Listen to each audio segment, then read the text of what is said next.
On va essayer de faire à peu près le même calcul que la dernière fois, quand il parle de 17 patriotes là, pour que vous puissiez voir à quel point ce n'est pas pertinent, à quel point ce n'est pas une victoire.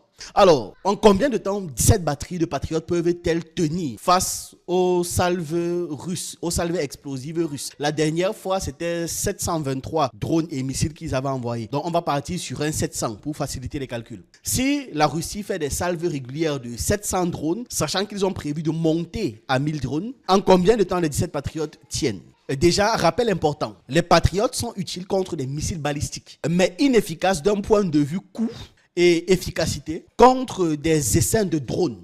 Une batterie de patriotes comprend entre 4 et 8 lanceurs. Chaque lanceur contient 4 missiles.